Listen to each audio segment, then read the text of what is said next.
Well, if that's the baton pass, I'll say a quick introduction. And first of all, thank you. It's good to be on this side of the camera because I do attend all of the San Mateo Fire Safe meetings and presentations. And I did tell Deb, and I wholeheartedly mean this, you happen to have the best suite of presenters.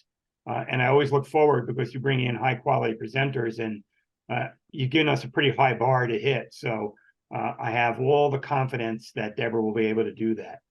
But just wanted to say a quick thank you, and then I'll bring in Debra and we can get going.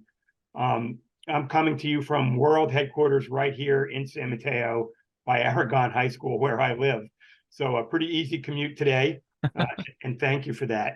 And when Denise was kind enough to reach out to me to learn about what we're doing with sensors, and suggested that maybe we do a presentation, I was glad, because this has been an initiative for my organization, Santa Clara County Fire Safe Council, for about a year and a half now, where I started exploring different technologies that would allow us to deepen our impact and, to be candid, create additional revenue streams outside of just grants that the San Mateo Fire Safe Council can bring on board and deepen our expertise and impact to our partners, which are the fire service agencies and the municipalities.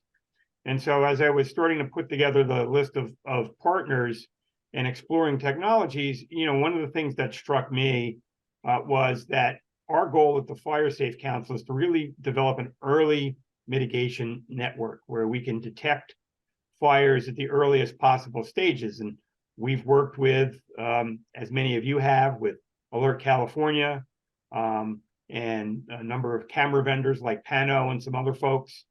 But in my analysis, the earliest detection that we can get today really does come from wildfire sensor technology. So as we looked on putting together a portfolio of different technologies that we can ultimately bring together into an early mitigation network, we did a lot of due diligence, and ultimately we, the Fire Safe Council, became a reseller for two different wildfire sensor vendors. One is an organization called Dryad Networks. They're based out of Germany. And the other is Debra's company, N5. And we've been partnering now for about 6 months with N5. And one, in addition to, in my view, in our view, the technology being the leading product on the market, we find them pretty easy to work with and pretty experienced. And so I'm glad that Debra agreed to join us, and we will share a little bit today. Certainly, I want to turn most of this over to Debra to talk about N5, their technology. Towards the end, we'll talk about the relationship that we have, because we're a reseller for San Mateo County, Santa Cruz County, and Santa Clara County. And we'll talk about opportunities to engage with folks on this call. But I will turn it over, as Denise said, to Debra Deininger, who's Chief Revenue Officer for N5. And Deb, the floor is yours. Outstanding. And one logistics question. Do you want to share the deck, Seth, or do you want me to? I do have it queued up here if you want me to share it. Why don't you share, because it's easier for you to probably drive at your pace. All right. Let me make sure that I share the right thing, because I'm way more used to Teams. But I can do this. I have complete confidence in myself to navigate. It's a technology test. To navigate Zoom. So am I sharing the deck, or am I sharing pictures of all of you? Oh, there we go. I got the right screen. You got it. So a little bit about myself, and I'm going to put this into slideshow mode as well. So I've actually spent, now, of course, it went to the wrong screen, didn't it? I've actually spent over 30 years working in environmental detection, different kinds of sensors and technologies. I built a sensor company that we ultimately sold to a Bay Area company.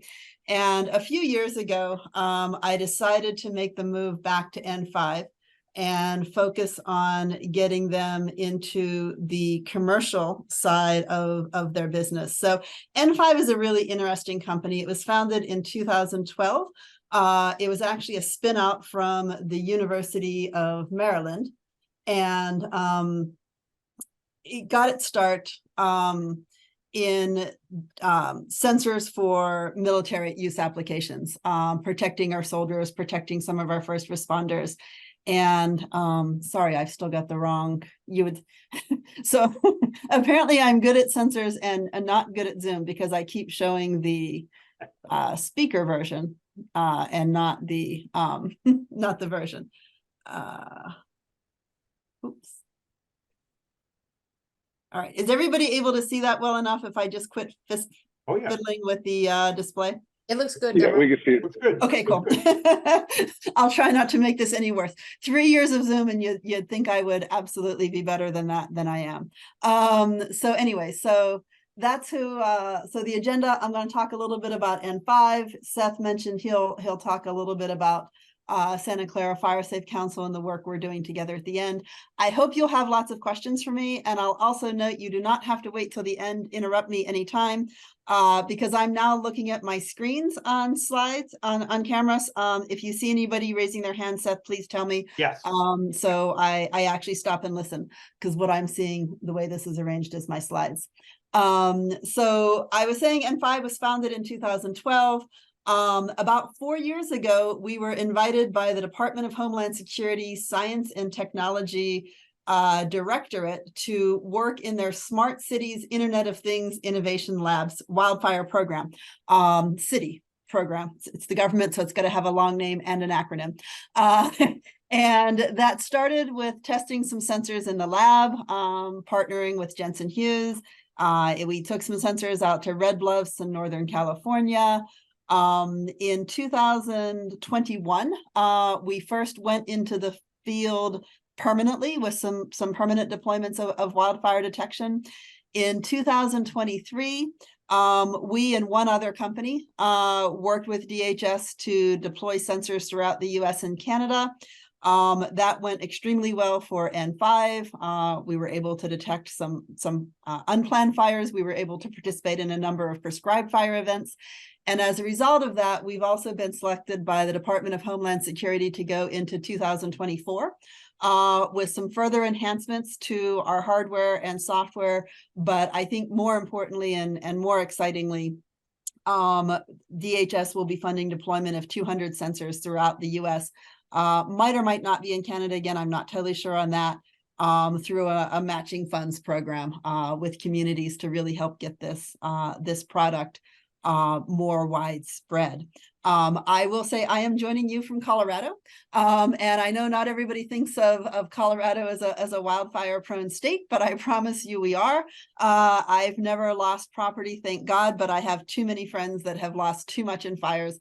I've literally seen it from my back porch. And so, you know, in addition to the business opportunity, a big part of the reason I'm here at N5 is just because I am absolutely passionate about how we can make a difference in preventing fire, in keeping our first responders and firefighters safer, and giving the tools that are needed to protect ourselves.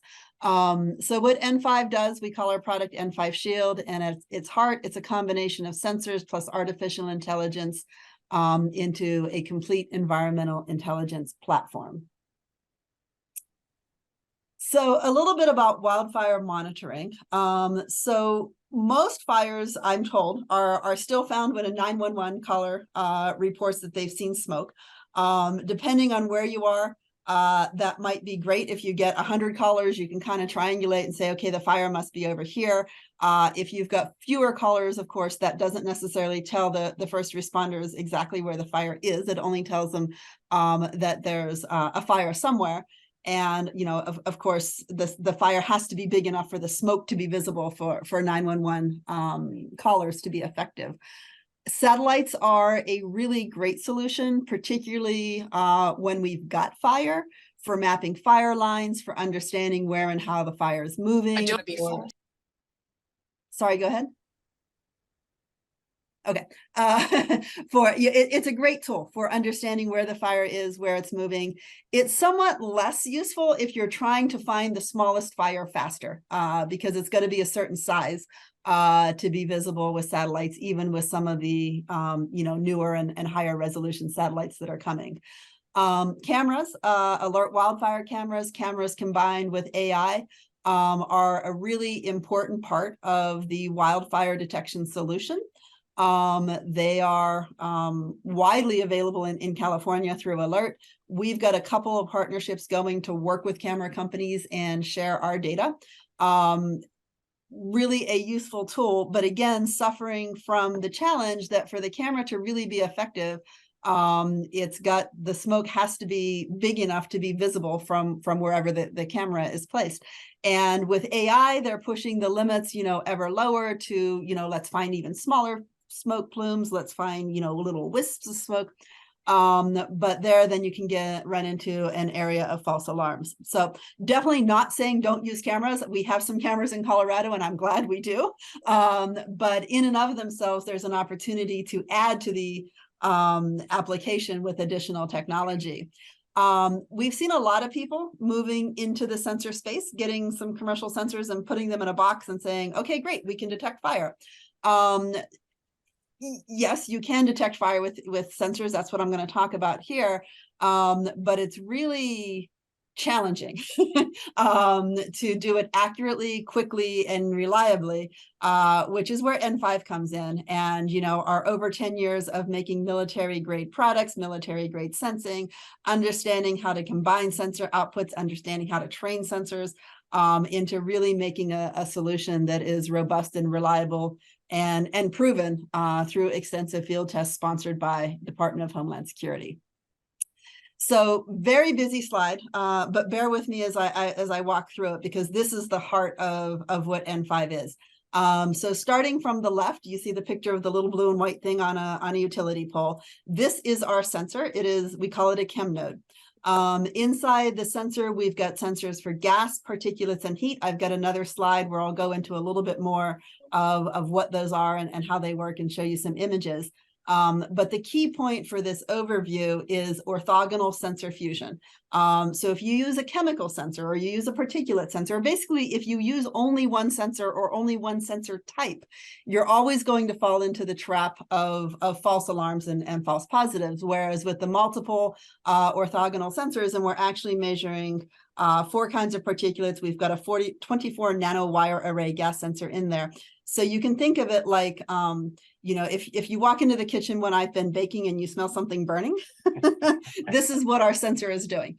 And as soon as the fire starts, even before you can see the smoke, even before, the heat is visible from a satellite, you've got a chemical reaction going. It's creating gases and particulates, and our little sensors are smelling what's going on there and giving us an early warning. We're also taking a lot of environmental data, temperature, pressure, humidity, adding wind to some future designs in 2024 and beyond. And as you can see from my picture up there, the infrastructure requirement is pretty minimal. You can put it on a utility pole, you can put it on a street light, you can put it on a fence post, easy to use and deploy. I talked about, false positives, accuracy, reliability. Again, 30 years in the environmental space. You're only as good as the quality of your data. And that's where we've applied a massive amount of artificial intelligence to basically create our own little electronic nose, if you'll forgive me for that phrase, here. So with our gas and particulates, the sensor, the AI is using all of those signals to give us an accurate response, low false alarm. It is network-based detection, so the more sensors we get in the field, the more accurate the system becomes. So we can detect a fire with as little as one sensor, but if we can put out multiple sensors, and each fire can detect fire from each sensor typically is placed up to 2 miles apart. We've detected fires from 5 miles away, but that's really down into the bottom end of signal to noise.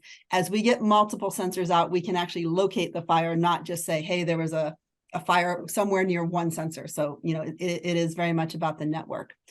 The data is only good as the information that you provide to people. So moving over onto the right side of the graph, we have 24/7 text and email alert notifications that are opt-in based. So anybody on the emergency side, on the operations side, can receive a text when we detect a fire. And then we've also got a dashboard that is visible, that will show the pins, where the fire is, where it's moving, and give some of that additional data related to heat and temperature and humidity and pressure that is actually really important for firefighting and understanding. There are APIs, so we welcome people to use our dashboard and tools, but if you say, this is great, but we're already using Sylvanet or Intera or whatever, we do have APIs to push the data into third-party data platforms, if that's a preference. So that's the overall vision of the solution. I also want to emphasize what we don't do, and this is really important. There is no camera. There is no microphone. So we are protecting people's privacy. You can put these near schools, you can put them near homes. And unlike a camera, which again, cameras are great, I'm not saying don't use them, but we're able to put these sensors where people might be concerned about having cameras and microphones available. So there's no privacy impact. It's gas particulates. That's what we're detecting with our sensors. So how it works, I've just got a little video that I am hopefully going to play for you today, and to just give you an idea of what the sensors see. So this is from a deployment that we did in Red Bluffs, California, one of the earlier detections. And you can see there's a series of pictures from top to bottom, starting with essentially nothing visible even to the naked eye. You can start to see some smoke. You can start to see some more smoke. All of our individual little sensors, we've just got some XY time plots going. You can see when the sensors start to detect, that was this little orange thing. When the IR heat camera starts to detect, that's literally what we're looking at for heat. Again, it's just saying there's something hot on the horizon. And that's our detection. We take data once every 18 seconds because we are all about finding the fastest and smallest fires earliest. How far off is that sensor from the actual fire? Let me double check that with the engineers, because it was before I joined the company, but I'm going to say in this case, it was a half a mile to a mile away in this particular example. We have detected from 5 miles away.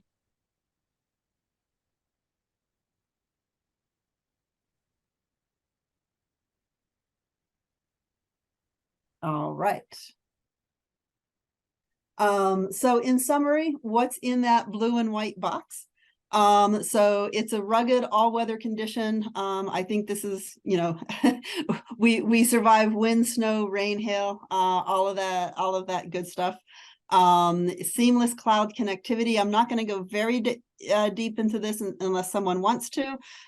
We typically use a multi-carrier eSIM for LTE connection. That means we can connect to any cellular provider that happens to be available in the area.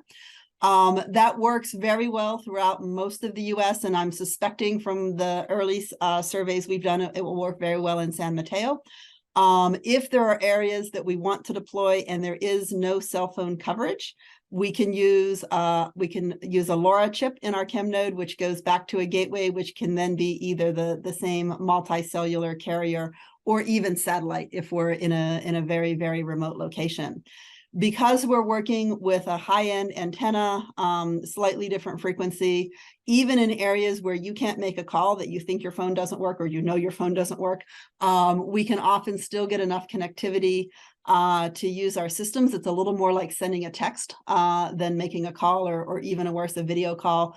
But one of the services that Seth and N5 together offer when we decide to do a deployment, we'll do a survey and make sure that the cellular connectivity is sufficient to allow a successful deployment. And if not, we'll use the other hardware that works where there is no cellular connectivity.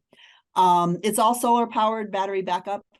So we run 24/7. We can go for over a week without ever seeing the sun. And when the sun does come out, it'll automatically recharge the sensors and take data again, and then just a repeat of what the sensors are. this is pretty much the only place I'm talking about the solar, the batteries, the LTE, and so forth. So are there any questions on that part of the sensor solution?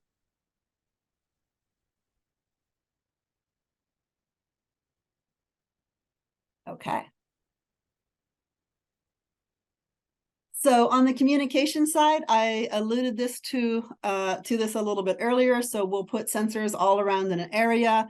When we do the deployment, we typically start by looking at assets to protect, looking at high fire risk areas, looking where fires might start, evacuation routes, homes, watersheds, whatever it is we need to protect. Based on that, we'll make a map of the different locations where it makes sense to provide sensors. The system is completely modular, so it's possible to put in, and a lot of customers will actually do this, it's possible to start with 5 or 10 or 20 and then expand or fill in the network as more funds are available. We combine the sensors with environmental data, as I said, into the cloud for AI, and then we can push our notifications to on an opt-in basis to the stakeholders. One important thing here, by design, N5 does not notify individual community members. You are welcome to do that, but we leave that to the fire council, to the fire chiefs, to the county people to decide when, where, and how you want to share information with the community. So we're giving you the information. If you want to share the dashboard in some broader way, we'll definitely support you in that. We'll support you with APIs, but we are not sharing to individual homeowners. That's frankly your job, your decision to do that in a way that makes sense and has whatever messaging is important when a fire has been detected. What you want them to know about evacuation and so forth is something that you would layer on top of our detection information. So some examples of our deployments. As I said, we've been in the field for a little over 2 years now. We're currently in 11 US states and 4 provinces in Canada, protecting over 1 million acres. We've detected 185 events. A lot of those are prescribed fire, but a fair number of them are actually things like, oh, there was a lightning tree strike. And we found that in one case 5 minutes before the nearest camera. In another case, they didn't even have a camera in the area, so we were the ones that actually notified them of a tree smoldering. We found a flare up on a machine pile post prescribed burning. So we've been able to detect a number of both real events as well as prescribed fire events. And for those of us who are math geeks and AI geeks, there is literally over 2 terabytes of data that went into training this system and being able to tell the difference between a real fire that's nearby, and the air quality is terrible and there's a lot of smoke in the air, but it's actually from a fire that's 10, 50, 100 miles away, which, as we all know, happens during fire season. Oh, yes, I see a hand raised. Well, hey, Debra, this is Tony Blackman. I was asked you a quick question about the networking. It sounds like you add more sensors, the network is bigger. Are these individual networks, or is this just one giant network? In other words, if one customer's network, does it automatically combine to your neighboring customer's network? Yeah, so on the back end, everything is combined. Every sensor that's deployed anywhere in the US or in Canada is all working together on the back end. We're a little bit sensitive about how we share data, especially specific location data. So on your dashboard, you'll only see your sensors. Unless you arrange or work through Seth, maybe San Mateo and Santa Clara want to share, that would certainly be fine with me. I've got no objection to people sharing. But you'll typically only see your sensors, even though on the back end, the network is also using any nearby sensors to understand what's there. Thank you. Seth. Yeah, I've been answering a few questions in the chat. But there are a couple of questions I think could be applicable to everyone. So I'll read them, Deb. And we Okay. So one of the questions is, do any of these measure AQI for air quality, especially from remote fires blowing smoke into the area? And that's a great question. That is a great question. And I just realized I should have put a slide on that in here and I didn't. So thank you to whoever asked that. So We use our particulate sensor to help decide where the fire is, but we also report AQI directly. So it is a source of hyper-local air quality information. Even if the fire is not directly near you, we can tell you if the air quality is unhealthy.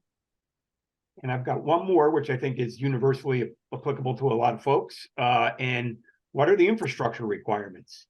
And that's a great question. And we can take a look on the screen and see a couple of different infrastructure setups that I was involved in setting up.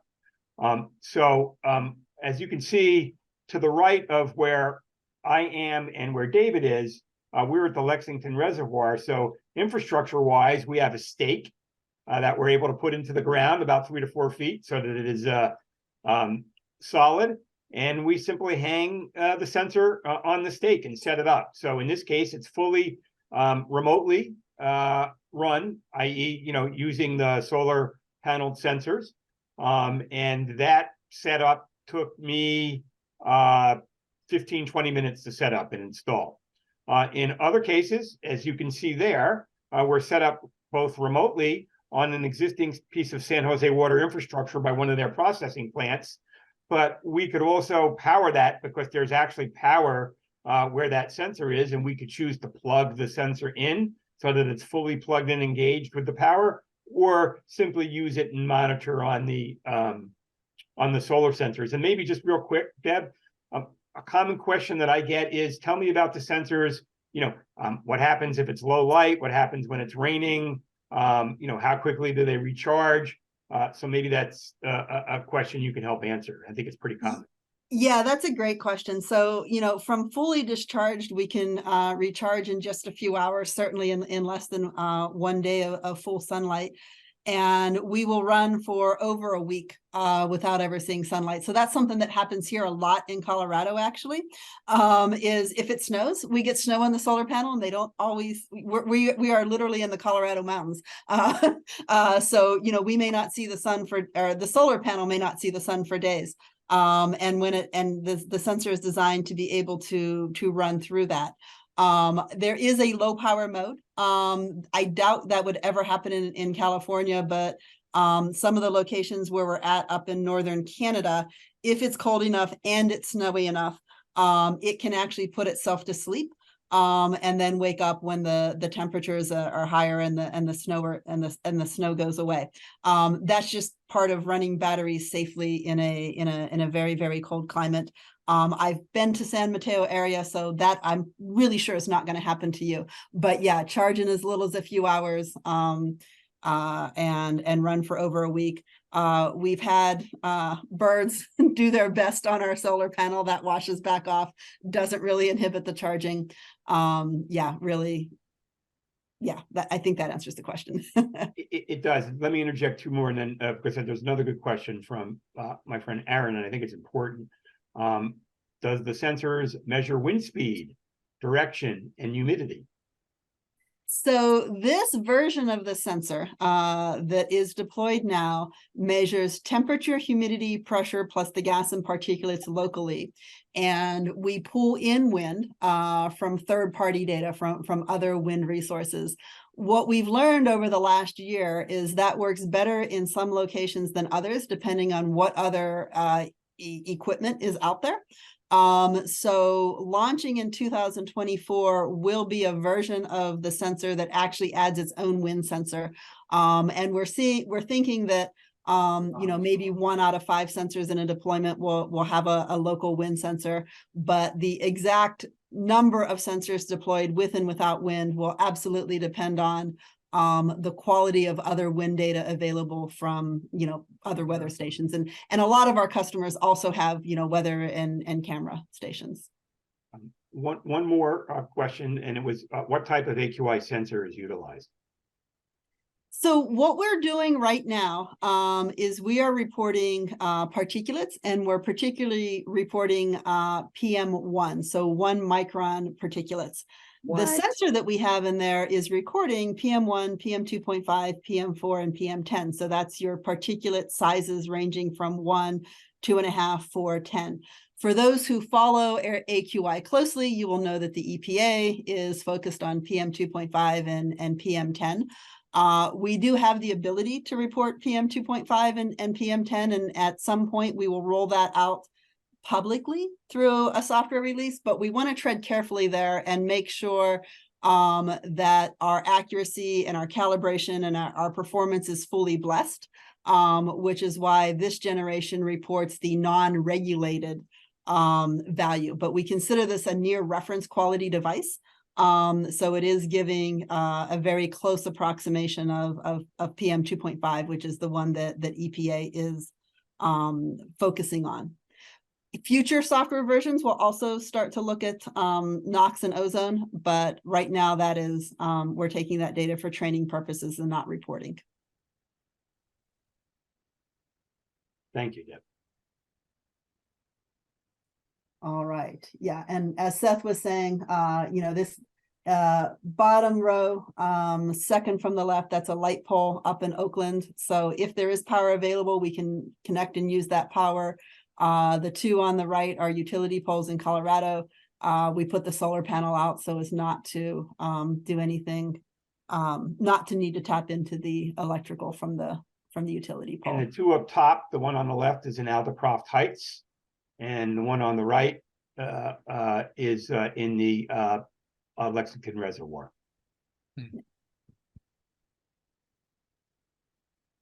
So speaking of, as I said, we're in 11 states and 4 provinces, but I figured you all would be most interested in California. So I've listed some of our California partnerships and some of our California locations. So you can see, working with CAL FIRE, we're up in very far northern California, Jackson State Demonstration Forest. We've got some deployments in and around Sacramento. Oakland is a great case study. They were one of the 2023 DHS partners helping to study the sensors. We put 10 sensors on utility poles at maybe a 3 to 4 mile spacing, and they really liked the data, but that net is really pretty broad at that point. So they've already qualified for an additional 15 sensors, also funded by DHS, that are going, and you can kind of see some of the spacing of where their full deployment is likely to be. They're currently adding those additional sensors to their network. And then we've also got a picture here on the bottom right of some of the locations in and around Santa Clara and the San Jose watershed. Santa Clara Fire Safe Council, San Jose Water have been fantastic partners in working with us to get this additional sensors out into the Bay Area, and help protect some really important assets.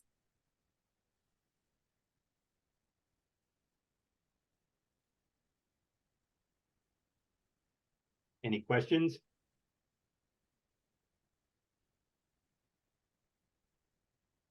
And I think you were kind enough to put together a pretty rough San Mateo map using some publicly available data, right? Yeah, we did. That's what's on this next slide. And so, we've brought in some of the information about fire risk areas, the perimeter of the county, what full protection would look like if we, literally just put a network of sensors, throughout the county, what that might look like. And then, as I've noted, whenever we move into a new area, we always start with some basic maps like this. We talk with the stakeholders. What are the areas you're most worried about? The highest fire risk areas, the most critical assets to protect. If there are evacuation routes or communities that have limited opportunity for evacuation, we want to make sure we've got a good net around that. To protect the people and property. Again, things like San Jose watershed, because water is really important during and after an emergency. So we would work with San Mateo and stakeholders to understand those most critical locations, start putting priority lists together. The N5 team can take a look at maps and make some recommendations about where we might see sensors being valuable. I'm sure your fire departments, your emergency managers also have great feedback. They always do. So together we can kind of come up with a map of what we might put to protect where. Of course, budget is a part of that. how many sensors we deploy, and if we want to stage it in some way for, starting with a certain number and expanding the network as more budget becomes available, or as, state or federal money can be brought to bear. Seth, as our reseller, can do site surveys and, take a look at existing infrastructure and LTE requirements. If we need to, we can also send somebody from N5 to participate in that. But I've seen Seth and he's really good in the field. So I think you're actually in wonderful hands with Seth to help manage an installation. I'd love to hear some specific thoughts from San Mateo and, ideas about this and protection. Okay, well, let's open it up to, I guess, full, do you have more slides, Deborah? I think we got 3 or 4 more. Yeah. Okay. Yeah, Right. Actually, I'm turning it over to Seth. So let's let Seth say a few Okay. things. Okay. That's All right. Well, good. Deb, since you're driving, I don't really think there's much of an introduction that's needed from the Fire Safe Council. We're your counterpart in the county just south of you, and we historically have run a number of larger hazardous fuel reduction projects. And of course, we just led the update of the Santa Clara County CWPP. And as we started that project 18 months ago, one of the reasons that I wanted to begin to put a lens on technology is, I think many of you know, if you've got a current CWPP, and particularly if you have projects in the CWPP, you have an opportunity to leverage that for funding, whether it be FEMA funding or other funding applications. So I wanted to make sure that our CWPP captured, at least in part, where we're kind of trying to move to technology-wise. So I'm glad to talk to anybody offline about our CWPP efforts. It's certainly always a work in process, right? They're never fully done. Next slide, if you wouldn't mind, Debra, since you're driving.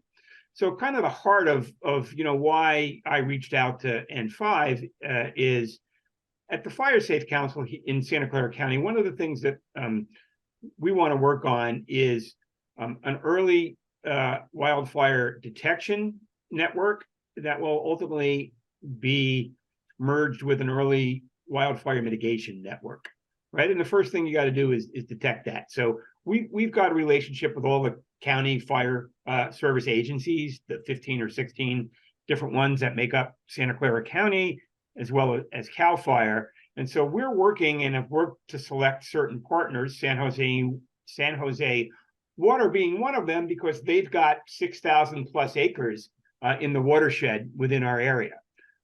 We're in discussions with some of the other water utilities that also, share the area, where we're working on bringing on and building an early deployment network that's going to start with wildfire sensors, but ultimately we're going to bundle in through, the APIs, other technologies like lightning sensor detection systems, maybe custom camera feeds through folks like Pano, or certainly with Alert California, and also drone response capabilities, so that we might be able to not necessarily be the ones to get into the suppression side of the equation, but for better triangulation and better response and detection, particularly in remote sites. So we are a value-added reseller of VAR for both Dryad, but we're here to talk about N5. And so what does that mean? Well, if anyone after this presentation is interested in or has ideas, we can help. If you've got an idea or a thought for a deployment, we will be your local point of contact. We can help with a series of questionnaires, determine, if it's a viable project that works well for sensors. And there's a lot of work that might go into that, as you can imagine. We really look at, what are you trying to accomplish with your sensors? Do you have a set of critical assets that you want to protect? In the case of San Jose Water, a couple of things. They're also responsible for the environmental health of the reservoir. We, the Fire Safe Council and San Jose Water, jointly share 2 forest health grants, CAL FIRE Forest Health Grants. And as you well know, the Forest Health Grant is indeed not just wildfire mitigation and suppression, but it's forest health. So they want to be able to maintain, readings and health of the reservoir, air quality, those kind of things, in addition to early wildfire. So we helped with them, and we'll get to that in the next slide. But at the Fire Safe Council, we can do everything from the quoting, having you send a KMZ file so that we can work with you for initial sensor placement ideas. We do the pilot testing. We do all of the procurement through our clients when we work with N5, and we do the installation and maintenance because while N5 is great and they're based everywhere, you really ultimately need a local entity to go out and be able to provide that kind of maintenance support. And on the Fire Safe Council end, we help our clients figure out how they want to deploy and set up the network, right? So who is going to get notified? What is the hierarchy of notification, right? When does an internal organization engage with the fire service agencies for notification? So we do all of that, and we can move to the next slide, Deb. Mhm. So part of what I did with San Jose Water is to help them create, how are they going to evaluate sensors? They evaluated a couple of sensors along with N5, and we helped together come up with a set of weighted criteria to determine how are they going to make a decision which sensor manufacturer is best for them. And so this is what together we came up with mutually, right? Total cost. And cost, as everyone knows, is not just the initial purchase, but what us tech folk like to call total cost of ownership, which is ownership over time, maintenance, upgrades, things of that nature. Battery life and charge time turned out to be pretty high on San Jose Water's list of things because a lot of these sensors are remotely placed, and there's not personnel visiting them every day. And they wanted to make sure that, they can charge quickly in low light or high range situations. Delivery time was very important. And one of the things that a local VAR like ourselves will eventually be able to do is stock inventory. But in the case of San Jose Water, and I think many of us on this call can relate to that, they had to use a pool of money within a certain period of time, right? We might refer to it as use it or lose it funds. And so they needed to get the product on site, and they needed to get the product installed very quickly. And in this case, N5 ranked the highest in our ability to do that. And then, like some of us have discussed on the call today, the specifications for the sensors, both the current sensors, and as Deb mentioned, they're coming out with a new iteration in 2024 that'll have more capacity. And so we took a look at what the current sensor parameters are and what the next iteration parameters were, and then the implementation. How quick and how easy was it to implement? And that means both not only installing it physically in the field, and just so that I worked with Dan from N5, and he and I installed 10 sensors throughout the San Jose watershed in about a day and a half. A little bit more than a day and a half. So the actual installation in the field was pretty easy, but then it's using the N-Shield software. How intuitive is that user interface? How easy is it to set up and manage? And if most of you are familiar with, an IT management system, right? You are able to set up primary users, right? There's a hierarchy, so you can set up in essence, a power user or a series of users that can ultimately control how the access to the N5 Shield system is deployed. And we're doing that for San Jose Water. And they've just purchased 5 new sensors, which we'll be installing, probably sometime before year end if it's not too wet. And we'll help them set that up into the system. So the Fire Safe Council would be the local representative for N5. And I'm glad to, work with anybody as opportunities or interests come up. But I wanted to just make sure that you knew how we fit into the mix with N5. I think one more slide, I believe, on our end. And it's really kind of, next steps, right? Ultimately, we'll work with you. Most organizations already have some sort of budget that they know that they want to spend on technology like this. And, obviously, our goal is to work within your budget and determine what that best configuration is. Site surveys are really important. And because we're local, I can get out. There's a lot of parameters that you want to look at for sensor placement, right? Among them is topology, right? Slope. canopy coverage, wind direction. A variety of factors will ultimately determine where to best calibrate it for best location deployment, best cell coverage, things of that nature. We're the local partner to help with you.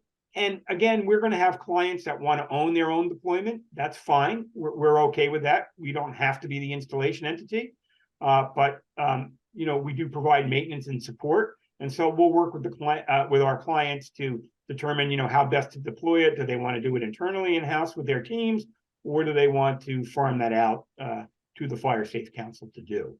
So those are the kind of high-level points where we fit in as, let's call it local reseller for N5. And I think now it's really the last slide, and we can just open it up in terms of how much more time you want to allocate to Q&A.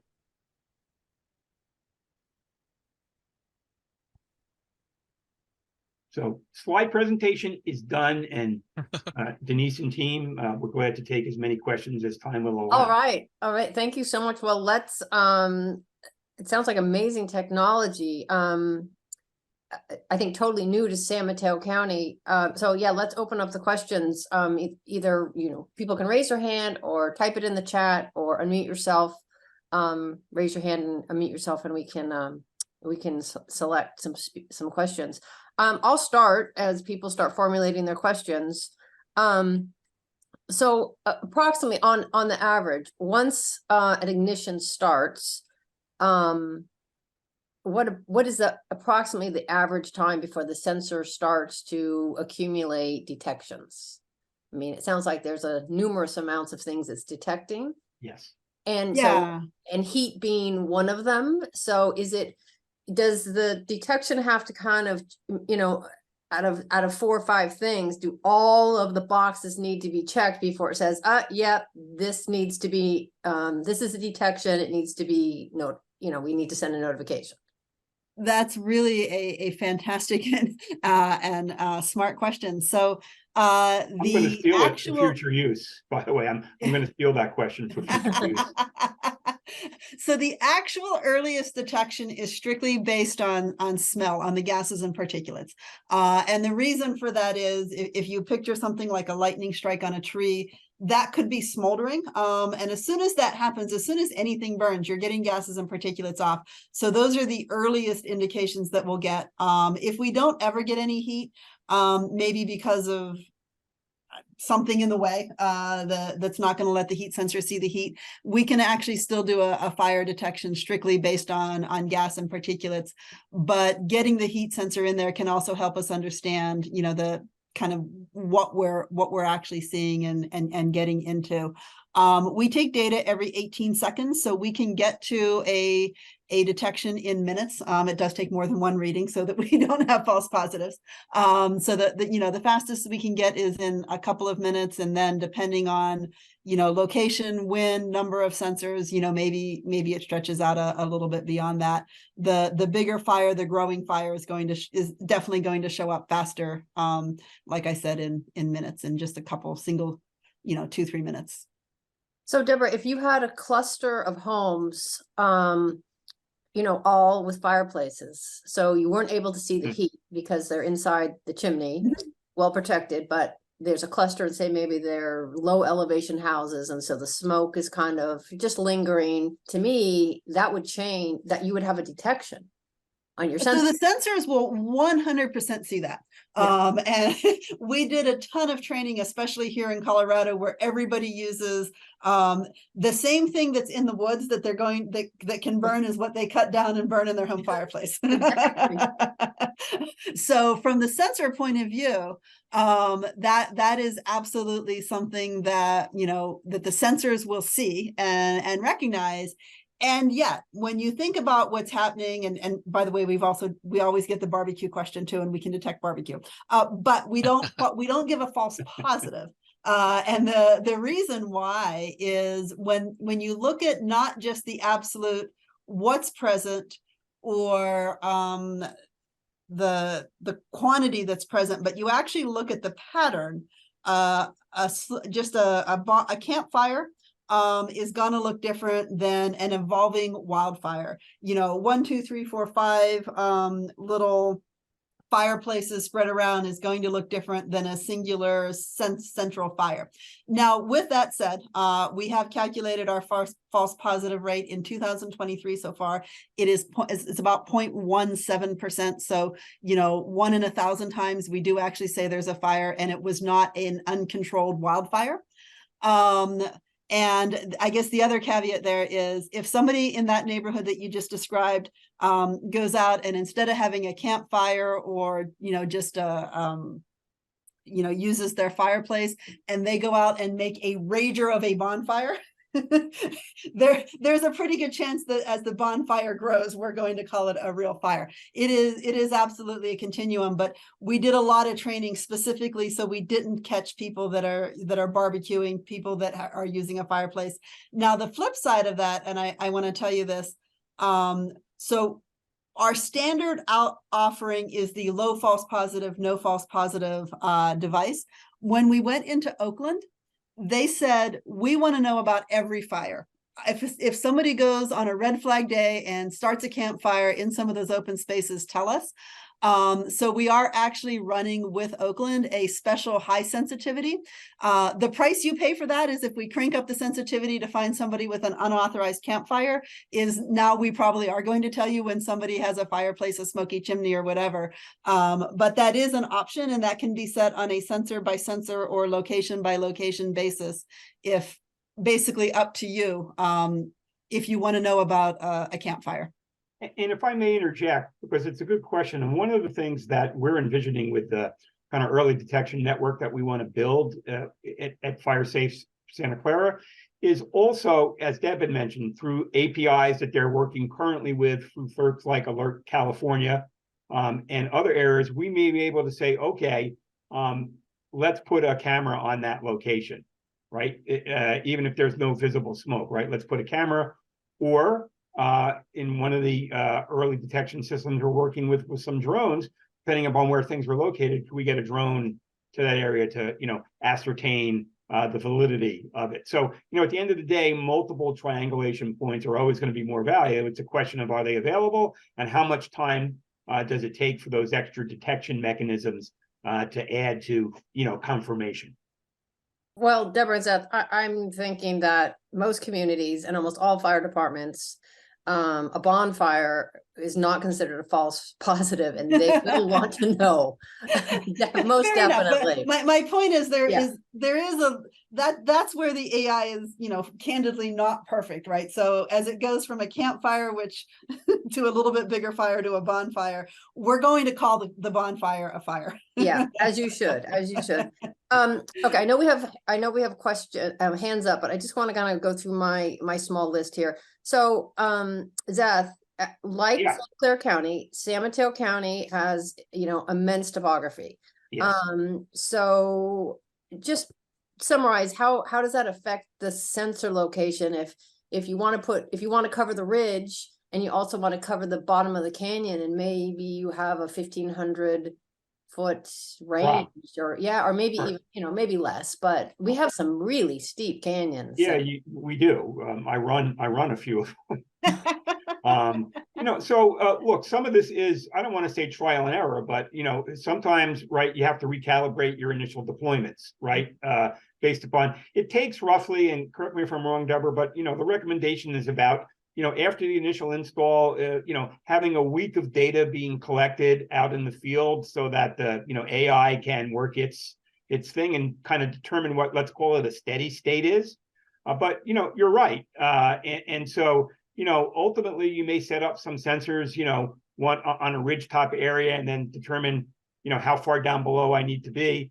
And then it just, sometimes it's actually going back and recalibrating based upon what the data is saying. You ideally want to set it up one and done, but that's not always possible. I mean, does that answer kind of help? I mean, it's not an exact answer. Yeah, I think it's case by case. But you're just saying it's, you just I get to recalibrate. Okay, well, Yeah, and but this it's does working. let me say also, this does go a little bit into speed of response. So in some of our larger deployments, we have actually worked with some modelers who will say, if the fire starts here, the smoke's going to get here after such and such a time. And not surprisingly, if the fire starts and you're on the other side of a ridge, and you don't have a sensor where the fire is, you are literally on the other side of the ridge, it will take the sensor longer to see the smoke because it will take the gases and particulates longer to get to the sensors. So, one of these decisions, and Seth was saying, I've seen the people model most of the time, gut feeling is pretty darn equivalent, but it comes down to budget, risk area. Do you want a sensor in that canyon? Are you okay? Depending on, resources to put a sensor a little bit farther away and know that it could impact response time. Right. Yeah, we have some long response times in certain areas.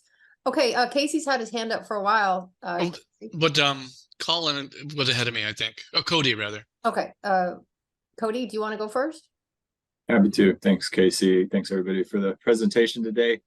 When we talk about deployment location strategy, I'm guessing wind direction is a factor in where you're placing these things. And if you're getting, maybe 90% of the time you've got a certain direction wind, and then maybe that 10% you've got an alternative direction of wind.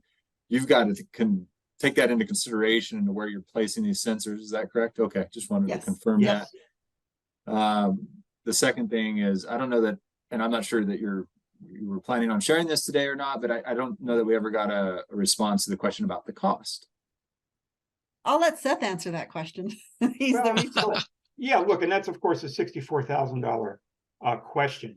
So, N5 works with installations of 5 sensors or greater. Without going into full detail, I can tell you that the 10 sensors that we installed at San Jose Water, installation, setup, maintenance, and support from Fire Safe Council was around the $60,000 range. And that included for them 1 year of data, because what we didn't talk about, Debra, that may be useful for you to explain is, there's both the physical hardware and then there's the dashboard reporting and the data. So, I'm not giving away trade secrets to say that the San Jose Water, let's call it all in around $60,000 for their 10 sensors. But maybe, Debra, you could just do a brief explanation of the data reporting and how that data package looks like. Yeah, and so on the data side, it's everything from the transmission, the eSIMs monitoring the data storage in the cloud, the AI, the data access. Again, we are taking massive amounts of data because the key to fast response is, literally seconds are going to matter here. And so we can price that any number of different ways. We've got some folks that have said, I'm going to go apply for a federal grant. So will you wrap 5 years of data into your upfront cost? Happy to do that. For people who have annual budgets, like San Jose Water, we can give you 1 year of data. We've occasionally been willing to go, into a lease model, like actually lease the sensors and the data. I would say that's a lot less common.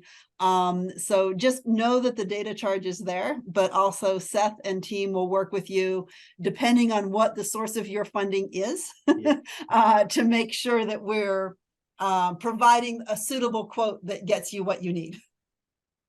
Thank you very much. So Seth, 10 sensors, approximately 60,000. Approximately how many square miles, if you can somehow just approximate that? How much? That they think that's sufficient to get roughly the 6,000 acres, because the sweet spot, and Debra stepping here, but the sweet spot ideally is about a sensor can cover how many square miles, Deb, would you say in totality? Yeah, depending on that topography question that was asked, I would say 1 to 2 square miles. We've done deployments at 3, but 3's getting a little thin. So we're with San Jose Water, we're trying to keep them to the 1.6 miles, about 1.5 miles spacing between each sensor. Now, to your question about deployment, actually, I think as a result of the work that we've done with San Jose Water, the Board of Supervisors in Santa Clara County has just started a project. They've made a referral that was passed at the last board meeting, they're actually going to explore a countywide sensor installation. And they'll work with us. They're going to look at a range of different sensor vendors, but the county may at least consider, a full countywide installation. So, one of the reasons that we wanted to focus on sensors is, one, obviously from an early detection standpoint, we still think it's the best tool. But two, I found it to be reasonably cost effective, because, I looked at some other solutions out there that could be hundreds of thousands of dollars. And certainly, you can get up into, high cost installations, depending upon the number of sensors, the density, things of that nature. But, it's what I found to be a reasonable price tag that most of the Fire Safe Council's clients, which tend to be towns, municipalities, in some cases, the fire service agencies, we're not selling this to individual homeowners. It's not yet today. Now, certainly we work with wineries. We may work with large, homes that maybe sit on, 15, 20 acres. We certainly both have those in our respective geographies, but it's more of a town or a municipality based, and in some cases, a corporate clientele solution, because they can also, one of the thoughts is, can we reduce insurance costs or the ability of being forced on the FAIR plan if we're deploying some of this technology? So we're kind of experimenting with that. So in open space, entities like Stanford and Jasper Ridge seem to me like they would all be good potential candidates. How is Santa Clara, how are you guys reporting your detection? Is it going to a dispatch center? Is it going to, because you're not No, sending. we're monitoring it through the dashboard. So N5 monitors the dashboard 24/7. We're monitoring it with them. We just completed the 10 installations probably 6-7 weeks ago.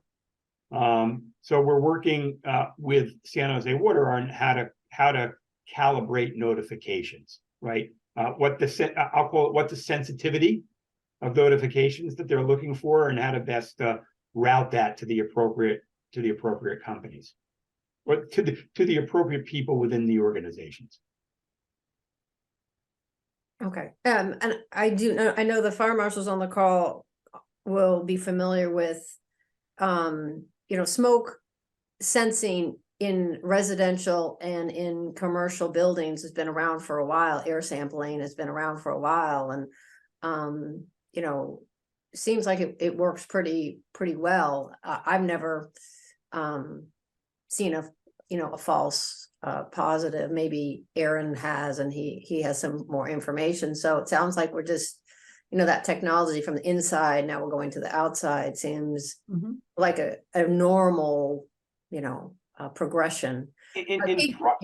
Denise, if I may, prior to us doing the installation with San Jose Water, I reached out to Santa Clara County Fire, Central Fire, right? Because at the end of the day, they're going to get notified if someone sees a smoke plume, right? A call is going to go to 911. So one, I wanted to bring them into the picture so that they understand the technology, and that we can work on a shared way for alerting and managing and making sure that we've got the fire agencies engaged and understanding how, we're going to address any alerts together mutually. So I think that's an important part, is that you don't, at least in my view, you wouldn't want to do this without, making sure that the fire service entities are aware of this and engaged and on board, because ultimately, you're going to have to deal with 911 calls and how to manage those things. And so I made a point of doing that, and they're very open and amenable to this type of technology. Casey, did you want to? Yeah, I have a couple nerdy ones, but one procedural one. Seth, in Santa Clara County, have you worked at all with Big Creek Lumber and their various holdings?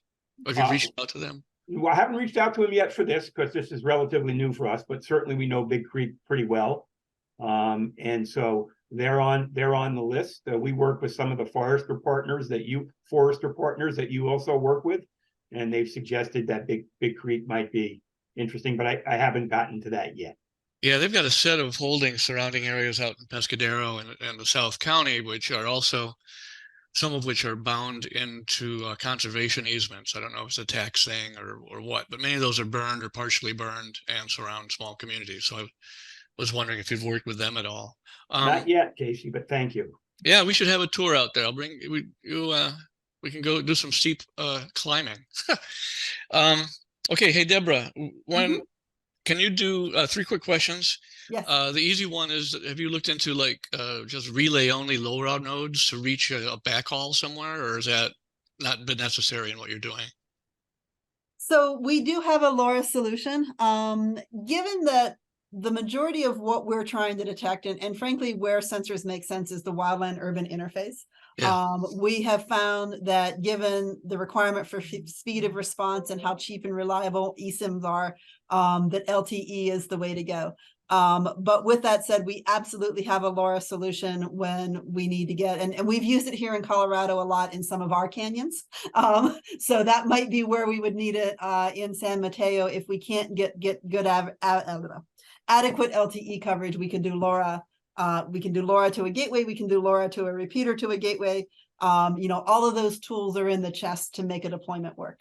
Sure. Yeah, I did a lot of telecom and backhaul site reviews in the Mhm. South County during COVID, believe it or not, for some of the social issues involved in getting connectivity. And I've got plenty of areas where we've got zero Okay. coverage. So Look I at was that. wondering if you've made any deals with like the USGS backwoods satellite uplinks, for example. I mean, there is a way to get data out of the woods, but I'm talking about dense tree cover, steep ravines, and houses. Yeah. So right now we control and lock down our own network for cybersecurity reasons. So Sure. there's no way for anybody else to access our network. And we also don't put our communications on anybody else's network with the current design. I do want to emphasize, and I believe you when you say there are areas of zero coverage, because I've definitely seen it, what terrain will do to you. But we also do, again, just a difference from cameras. We do a lot of edge processing. So we're sending very small packets of data. So we can work where LTE coverage is poor. But yes, if there is no LTE coverage, hello, LoRa, and hello, repeaters and satellite. Yeah, we've experimented with LoRa and Yagi antennas through the redwoods, and it's just 500 feet, stuff like this. Yeah. Do you have to retrain the entire model for site-specific stuff, or you just take spikes out of the envelope of safety, if you will? Yeah. So a wildfire has a lot of similarities regardless of where it is. So we don't retrain the whole model. It's more that we're trying to understand the baseline, if you will. And honestly, a big part of it is just making sure all of the communications are solid, all of the sensors are working properly, so that, if we did say, we decided to deploy here because we thought the LTE coverage was adequate. And then we're 7 days in and we're like, oh, that thing is dropping a lot. Then we might go ahead and move it to, a location with better LTE coverage. So that first week it's not purely AI. It's making sure the system is robust before we rely on it. Okay. Yeah. So in the field modifications for the environment, they can just tweak things, right? In terms of, we're noticing a lot of poverty in the areas where people are burning old construction materials in their homes, which happens out in areas I've worked with. That certainly doesn't look like a natural fire. The envelope is the gases and particulates are different, especially the knuckleheads are burning pressure treated wood because they scavenge it from a site. So when Seth would go out and modify a set of sensors, is he just tweaking the numbers a bit in the sensor itself, or in the controller at the sensor, or does it go back to you guys? Seth is looking for locations and making sure the communications are secure, all of that. I will say on the back end, there are data scientist eyes on this 24/7. And occasionally we go to our partners when we see a signature we haven't seen before, and we'll say, does anybody know what happened on Thursday afternoon? Because that didn't look like a normal sort of a event. And we want to know, and basically then the question becomes, should that be brought into the detection set? Should it not? But we've always got eyes on it. with the chemical sensors, we can see, some very interesting things indeed, including accelerants when they've been used on unprescribed fire. But right now, again, we've spent years training it all over North America, Canada, Colorado, back east. And we feel like we've got a robust detection of fire versus not fire. Oh, thank you very much. It was a great presentation. I'm going to nerd out now. Okay. Well, and Seth will give you my contact information if you want to do any more nerdy stuff. I love nerdy stuff. Okay, cool. That's Craig, pretty nerdy. Craig, you've had your hand up for a while. Yeah, I think Aaron was before me. Oh, okay. So Thanks, Craig. Just real quick, I hope, Debra, really great presentation. So just from a university standpoint, I work at Stanford Fire Marshal's office, but I know there's going to be people, the resolution of all these sensors is pretty impressive. Are you going to be selling the data or letting that have that as a method for university type people? Because we have, I don't know, 20 professors that are working on it in some form or fashion, wildfire. Are they going to have access to this, or in some way the data that comes out of this all over the, wherever you have these deployed, not in real time, of course, but as a report or something? That was one question. I got one other question. Yeah, so in answer to that question, one of the things that we're working, so the API that we have now is there an alert? What's going on today? One of the things that the team is working on the back end is how can we package up the data? So, our utility companies don't want people to know exactly where the sensors are. We're not going to give that kind of granular detail. Sure.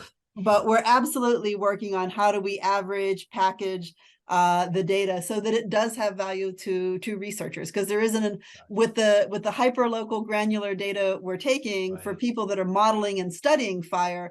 This is incredibly valuable. And so I guess I would still say we've got some academic partnerships going now, just partners, and we are working on ways to identify what data is most valuable and how it can be suitably shared with other entities.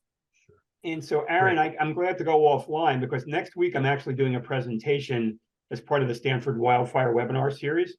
And it's not specifically on these sensors, but I'd be glad to work with, Chris and the folks, Michael Warren, his team, if you wanted to do some academic analysis. Sure. Oh, I'm sure they're going to be very interested in this. A number of those people in Woods Institute. So that's that question. Thank you, Debra. The second question is, has anybody done any analysis to look at how much has this helped fire response, especially in areas that are slow, and how much better the fire was suppressed, protected, whatever, the positive results? Is there published data on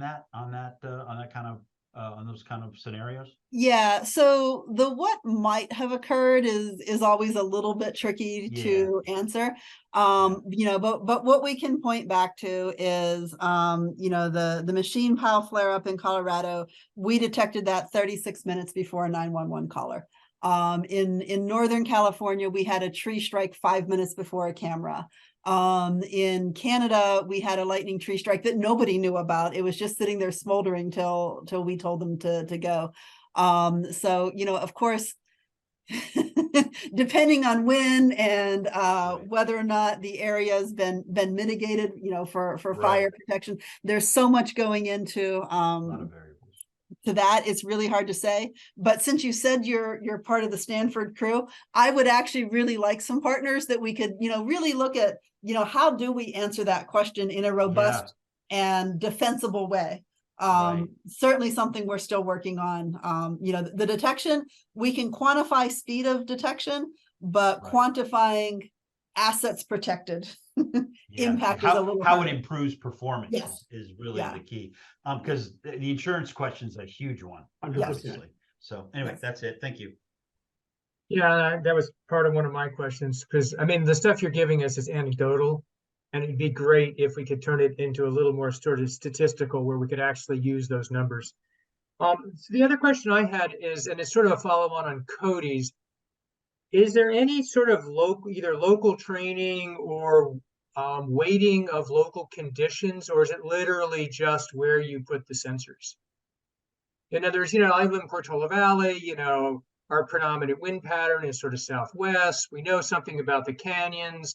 So there are definitely local conditions that, if you're looking at, likelihood of fire and also the risk, like, some things you're like, this may be, we're barely detecting this, but the consequence of if it is a fire is so high that we're Yes. going to take it anyway. Yes. Versus, somebody's chimney on the north side of town. It's like, yeah, it might be, but it's so unlikely to be a major hazard that we're going to, basically lower the sensitivity. Is there any kind of local conditions that are baked into the analysis, or is this all just a trained model over a long period of time? Yeah, so we have a standard algorithm that we run, which is that trained model over a long period of time, aiming for low false positives. And when we deploy, we always start with the standard model. That's what'll be running on the dashboard. We have had a few engagements, and again, Oakland is the poster child for this, because they said exactly what you said a minute ago, which is the risk of fire in some of these locations is so severe that they would rather go out on a false positive. Somebody, lit up a barbecue, or, well, they're not even allowed to do that. They'd rather go out on a false positive, and they have those resources to do. So for them, we did tailor a high sensitivity algorithm to run on their sensors. It runs, frankly, on all of the Oakland sensors. What you're asking for is, I think, could we do something like that, but can we also say, over here, we want the high sensitivity algorithm on these sensors, and over there, go ahead and run the standard, because it's pretty unlikely. We actually have the ability to do that through our backend dashboard of which sensors are going to get a high sensitivity algorithm and which won't. We're not at the point where we can let the customer do that. So basically what has to happen is you have to go to Seth, and together we have to talk about which sensors are going to run what kind of risk profile, and then we'll tailor that with Seth to your needs. Okay, and I'm assuming that this is all software, that the sensors are reporting the same data all the time. This is just a question of how you analyze the data off the sensors. That's right. Yeah, Exactly. okay, thank you.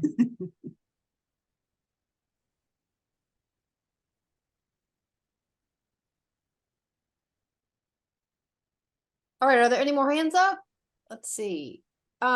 I do have a question for Seth, and I'm sure you're already researching this, but the California Fire Safe Clearinghouse, is this going to be something that they are interested in terms of a grant proposal? Well, I'm actually in discussions to be potentially the representative for the Fire Safe Council in California, right? For all the fire safe councils to help them through this. So early stages, I can't answer that one yet, but I certainly would like that to be the case.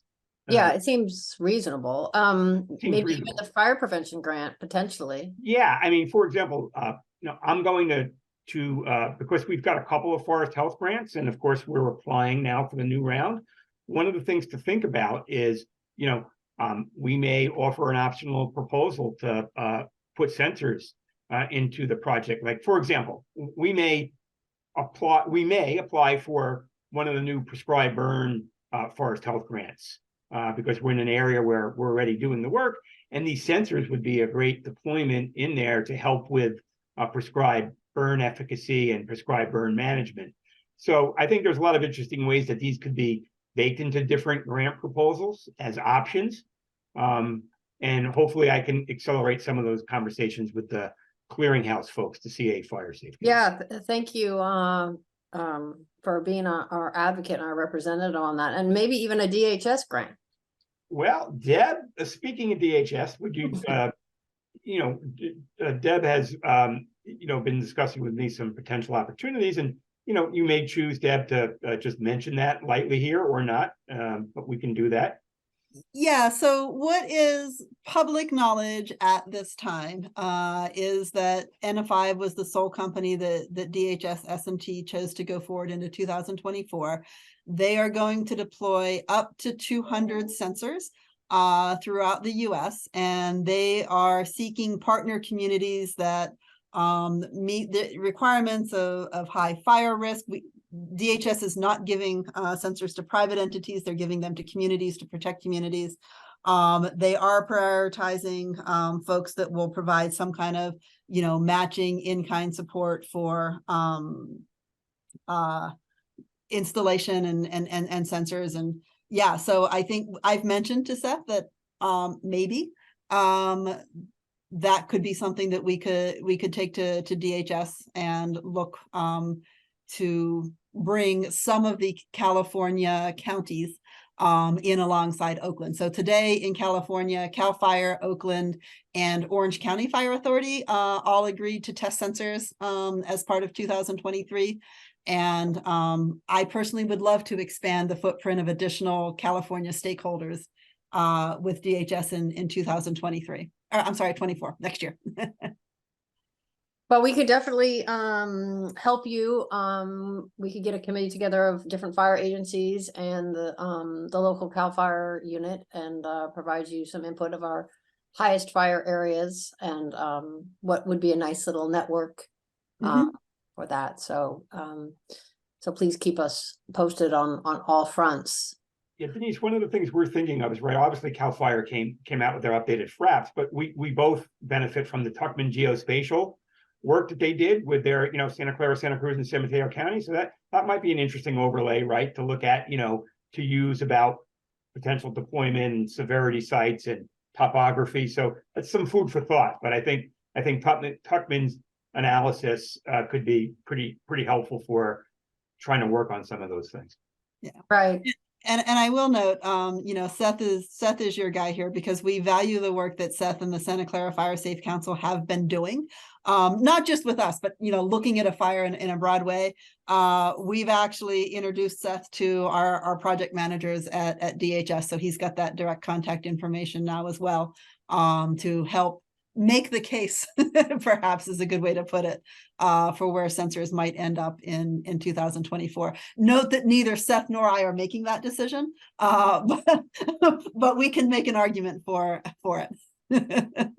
Don't send me boxes of See's candy or anything because it won't work. It won't work. Okay, well, this has really been, I think, eye-opening. I had no idea that this is what it entailed, but I can see it spreading definitely to San Mateo County and working alongside the AI cameras. Yep. And it's totally different. And I do know San Mateo County has a lot of these license plate readers that they're installing all over the county. And I put in the chat, they just work off of a solar panel, and I haven't heard of any issues with that. So we're tracking the license plates, which is it is a little bit of a privacy thing, but probably well worth it because they are catching the bad guys. So this just seems to go hand in hand. I mean, use the technology for for health and safety, for sure. Mm-hmm. So Tony, you want to be our last question?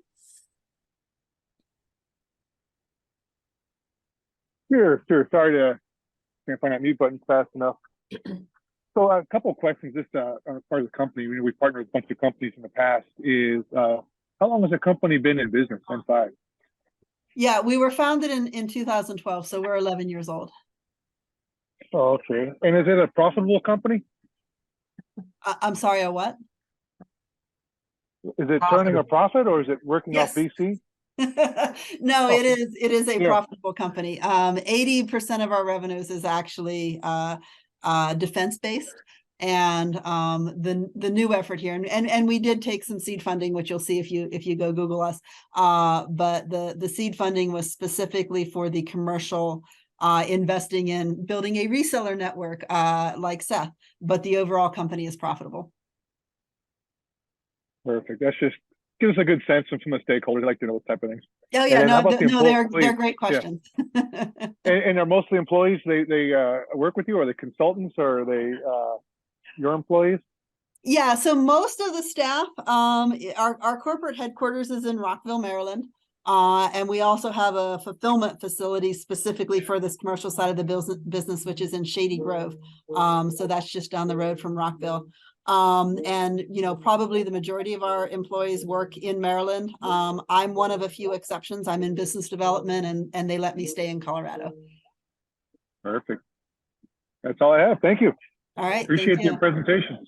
Thanks, Thank you. County. Denise, All I right. want to thank you really for the Yeah, thank you. opportunity. Yeah, to Denise, thank you have very this. much. Appreciate Yeah. it very much.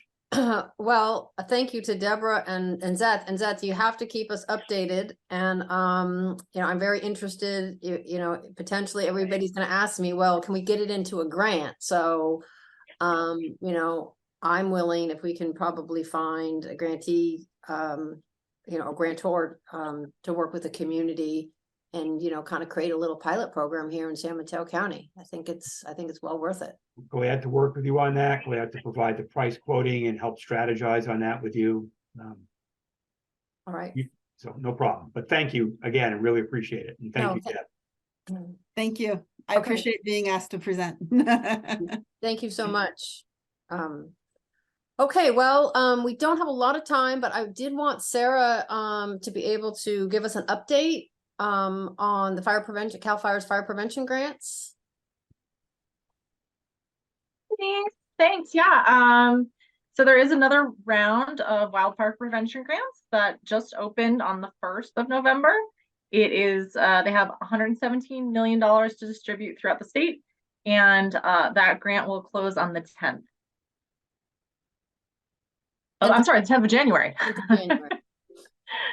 Even more important.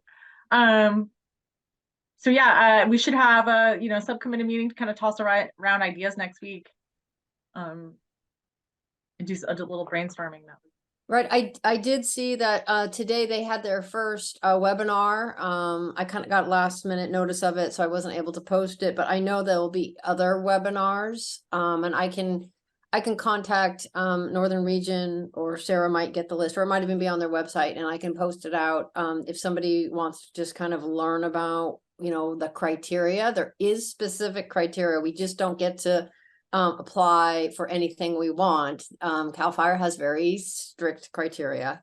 What Sarah and Chief Sampson are recommending is that we get a subcommittee of maybe interested parties in Fire Safe San Mateo County, and then talk about potential projects that are out there and get feedback from Sarah and Rich and the CZU unit about what their priorities are and how they're aligned. We don't necessarily want to, you know, apply and be counterintuitive to other applicants in San Mateo County. We want to work together and collaborate if possible. So if you're interested and if you think you potentially have a project, email me, put you on the subcommittee, and then we'll set up a date and time. It'll probably be a Zoom meeting. I'm not sure if we can get everybody in the same place. But we can do that in the next couple of weeks. I had just a couple other things while I have the microphone. I wanted to say that we did hire a new forestry assistant for San Mateo County. Alexander Hudson will be the new forestry assistant in San Mateo County. So I'd like to introduce him and just say welcome. And he's going to help us expand a lot, get a lot more done. And then I did want to give one more update. So I did miss the last Fire Safe Council meeting because we've been doing a lot of prescribed burning in San Mateo County. And so just for anybody that's not aware, we burned 235 acres at Pomponio Ranch over the course of 2 days. And we used the helitorch for the first time in San Mateo County. That had never been done before. So we're breaking records within the unit, and we're breaking, records within the county. Well, sorry you missed the barbecue, but congratulations on the successful burn and the helitorch, which I wanted to see, but maybe you can send out some pictures if they're available. But congratulations to the unit and for all your hard work, Sarah, and I'm glad you have an assistant. Thank you. Okay, is there any other announcements or discussion for the good of the group? Yeah, we're chipping Yes. this upcoming week in the canyon, Butno Canyon, that specific canyon. And I've been away. I haven't been over there. I've been away again, so I haven't been over there to double check. But I'm going over this afternoon to see how the work is progressing, and I just sent a reminder to the community. Yeah, and this is a great opportunity. This is a collaboration between RCD and FireSafe. And shout out to Timothy, who's been really wonderful. We found a couple of high fire areas that wanted to have additional chippings. And so I approached RCD, do you have any money? They said yes. And so FireSafe is coordinated, and one of them is Butno. We've already done a high risk area in Bear Gulch and Woodside, and another high risk area, Portola Valley, PV Ranch. So this is extra funding that RCD had. So it's been a great collaboration, and I'm glad we're getting some work done in Butno. More work in Butno. More work, more work. Yeah. So anyway. Okay. Anything else for the good of the membership? All right, well, then we can adjourn the meeting. Our next meeting is in December, December 13th. And I'll send out the agenda. And until then, I'll see everybody. And if you have any questions, email me, and we will put the presentation out on our website once it's been tweaked into a YouTube format. So thanks, everybody. Yeah, Thank you, everyone. Hey, Denise. Yeah. If you folks want to download the chat, just, you can do it right now and download it to your local computer. The 3 dots under the chat window says save chat, and it'll just save it to your disk. Lots of good links and discussion in there. Sorry to interrupt, Denise. No, did you save it as well, Casey? It saves automatically, so it should be part of the parcel that you have access to up in the cloud of what are we using today? Zoom. And, Oh yeah, I just saved the chat as well. yeah, cool. I just wanted to give folks an opportunity. Sometimes we dash out of here and it's like. Yeah. So if anybody wants the chat, I just saved it as well. So. All right. Casey, did you want to stay on? Do we need to talk about Butno at all? I feel like I'm sort of in the dark because I've been in LA for the last week. So okay, why don't you get caught up, and then we can catch up later in the week. Yeah. Okay. All right. I'm going to end the call, everybody. Thank you so much for attending. Hope everything was very helpful for you. Oh, it's very cool. Thank you. Thanks.